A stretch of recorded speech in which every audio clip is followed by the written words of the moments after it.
ನಮಸ್ಕಾರ, ಎಲ್ಲರಿಗೂ ದೇವಕಿ ನ್ಯಾಚುರಲ್ ಫಾರ್ಮ್ಗೆ ಮತ್ತೊಮ್ಮೆ ಸ್ವಾಗತ. ಇವತ್ತು ನಮ್ಮ ದೇವಕಿ ನ್ಯಾಚುರಲ್ ಫಾರ್ಮಿಂದು ಒಂದು ಅಪ್ಡೇಷನನ್ನು ಕೊಡ್ತಾ ಇದ್ದೀನಿ. ಈಗ ಆಲ್ಮೋಸ್ಟ್ ಒಂದು 2 ವರ್ಷ ಆಗಿದೆ.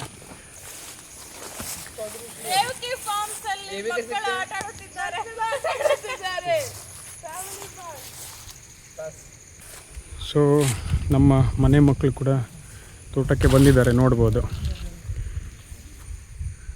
ಮಳೆಗಾಲದಲ್ಲಿ ಇವತ್ತು ಮಳೆ ಸ್ವಲ್ಪ ಕಡಿಮೆ ಇತ್ತು, ಹಾಗಾಗಿ ಇವತ್ತು ಒಂದು ನಮ್ಮ ತೋಟನ ತೋರಿಸೋಣ ಅಂತ ಬಂದೆ. ಇದು ನೋಡ್ಬೋದು, ರ್ಯಾಂಬುಟಾನ್ ಹಿಂದಿನ ವಿಡಿಯೋದಲ್ಲಿ ತೋರಿಸಿದ್ದೆ, ಕೆಲವೊಂದಿಷ್ಟು ಹಣ್ಣು ಆಗಿತ್ತು. ಇದು ಈ ಥರ ಆಗಿದೆ. ಆಲ್ಮೋಸ್ಟ್ ಒಂದು 6ರಿಂದ 7 ಫೂಟ್ ತನಕ ಗಿಡ ಬರ್ತಾಯಿದೆ. ಈ ಥರ ಬಲಿಷ್ಠವಾಗಿ ಆಗಿದೆ ರ್ಯಾಂಬುಟಾನ್.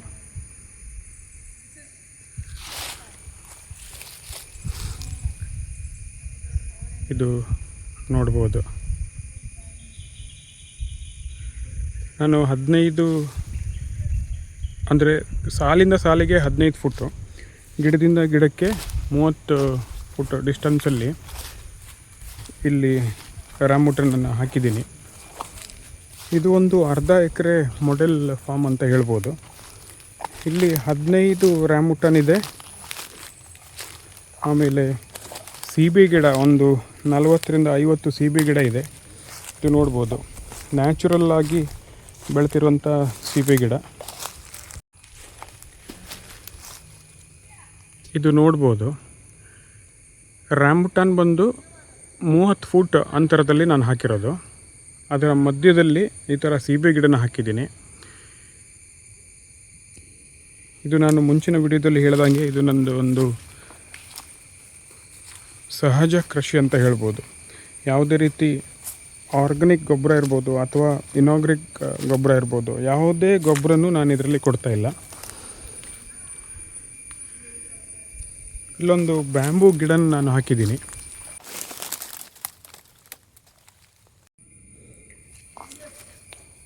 ಇದು ಮ್ಯಾಂಗೋಸ್ಟಿನ್ ಗಿಡ. ಇದು ಈ ಗಿಡಕ್ಕೂ 2 ವರ್ಷ ಆಗಿದೆ, ಇಷ್ಟು ಬಂದಿದೆ.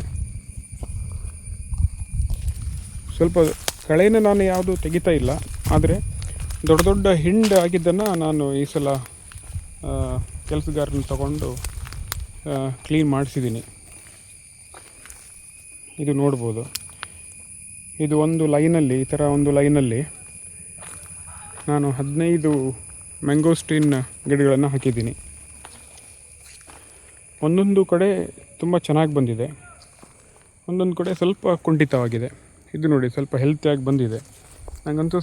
ನನಗೆ ಒಂದು ನಂಬಿಕೆ ಇದೆ, ಒಂದು ನೆಕ್ಸ್ಟ್ ಇಯರು ಇದರಲ್ಲಿ ಫ್ರೂಟಿಂಗ್ ಆಗ್ಬೋದು ಈ ಗಿಡದಲ್ಲಿ ಅಂತ ಒಂದು ನಂಬಿಕೆ ಇದೆ.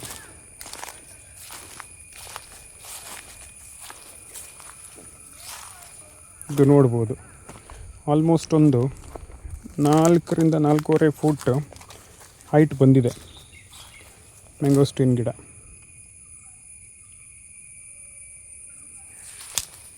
ಇದು ನನ್ನ ಅರ್ಧ ಎಕರೆ ಒಂದು ಮಾಡೆಲ್ ಫಾರ್ಮ್. ಇದು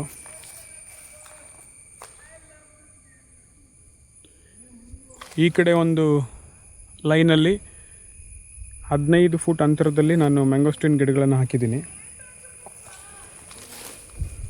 ಇದರ ಮಿಡ್ಲ್ ಭಾಗದಲ್ಲಿ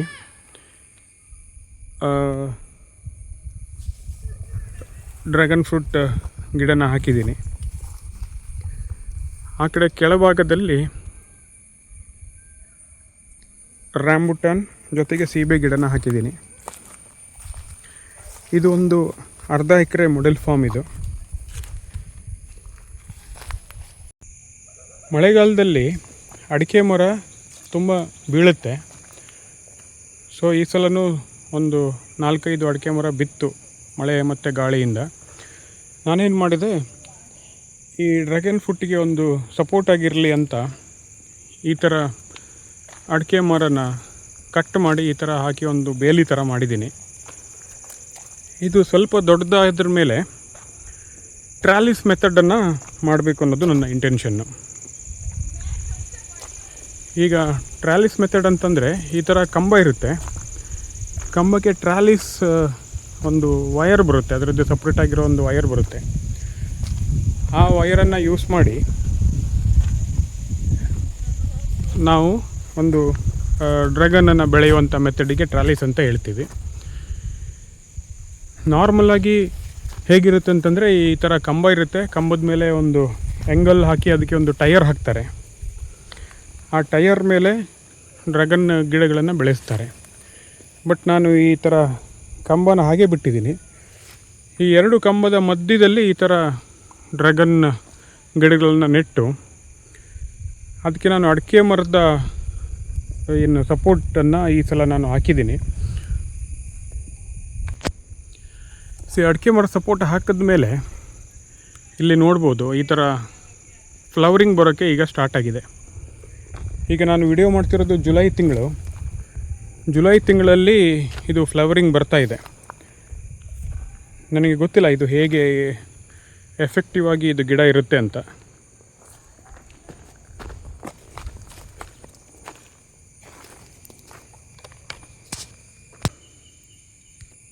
ಇದಕ್ಕೆ ಇಸ್ರೇಲಿ ಯೆಲ್ಲೋ ಅಂತ ಹೇಳ್ತಾರೆ. ಒಂದು 5 ರಿಂದ 6 ಹೂ ಕೂಡ ಬಂದಿದೆ, ಒಂದು ಕಾಯಿ ಬಂದಿದೆ. ಎಲ್ಲರೂ ನಾರ್ಮಲಾಗಿ ಒಂದು ಪಿಂಕ್ ವೆರೈಟಿನ ಬೆಳೆಸ್ತಾರೆ, ಆದರೆ ನಾನು 4 ಡಿಫ್ರೆಂಟ್ ವೆರೈಟಿನ ಬೆಳೆಸಿದ್ದೀನಿ.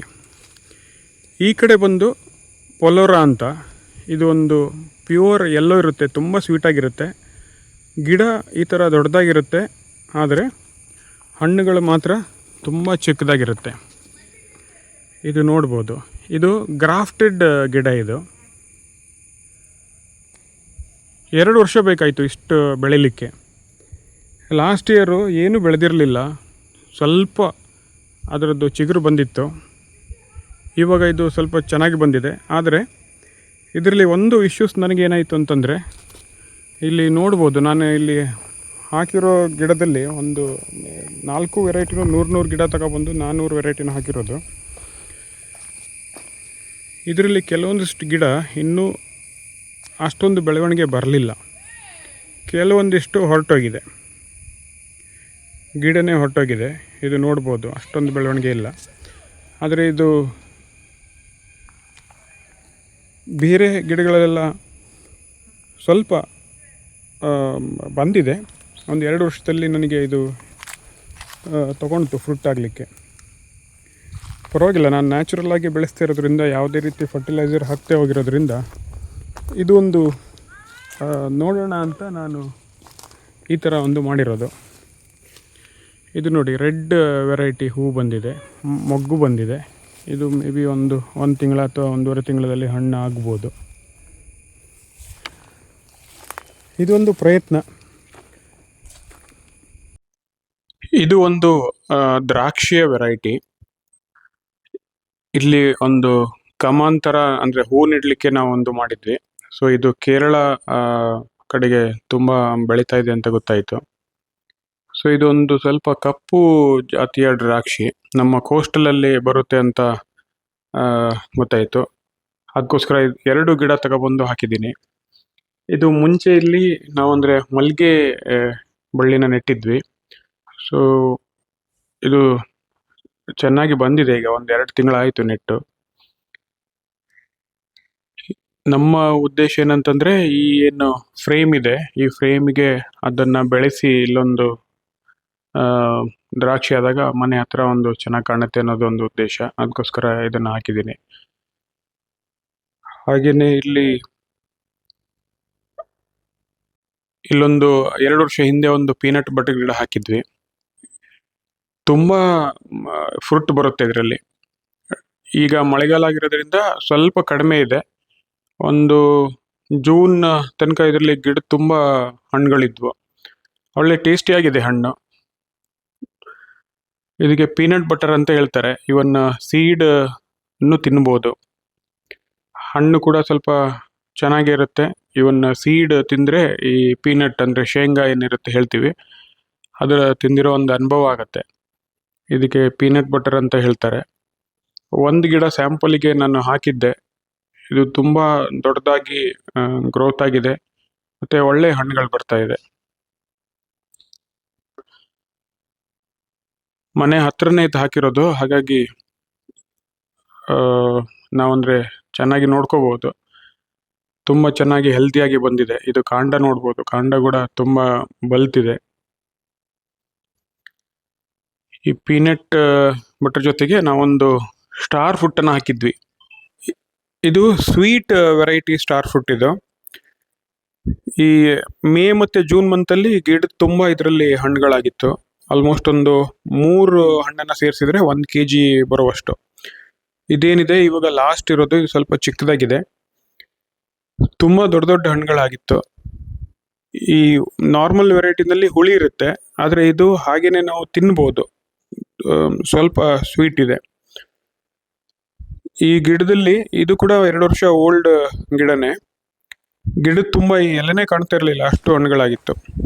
ಇದು ಪಕ್ಕದಲ್ಲೇ ಒಂದು ಕೆರೆ ಇದೆ, ಇದನ್ನು ನೋಡ್ಬೋದು. ನಮ್ಮ ವಾಟರ್ ಸೋರ್ಸು ಈ ಕೆರೆನೇ ಇರೋದು.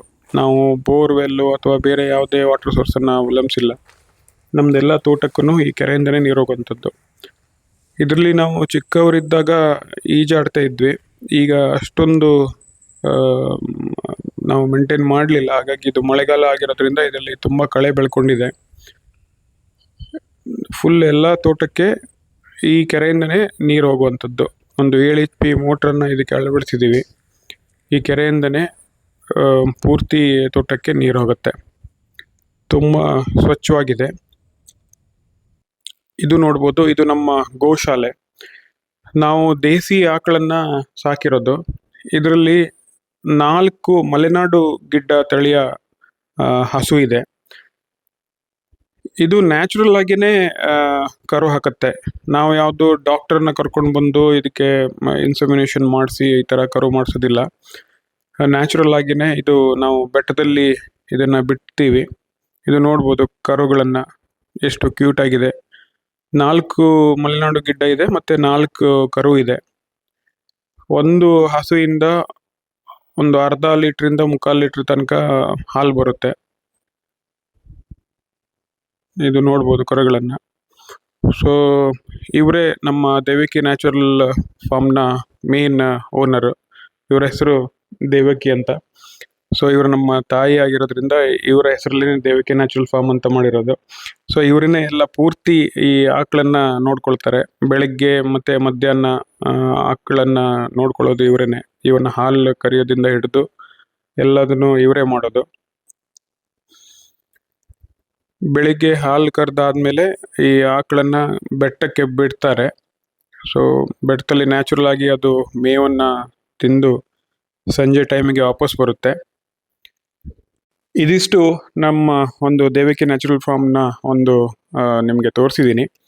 ದಯವಿಟ್ಟು ಸಬ್ಸ್ಕ್ರೈಬ್ ಮಾಡಿ, ಲೈಕ್ ಮಾಡಿ, ನಿಮ್ಮ ಫ್ರೆಂಡ್ಸಿಗೆ ಶೇರ್ ಮಾಡಿ. ನಮಸ್ಕಾರ.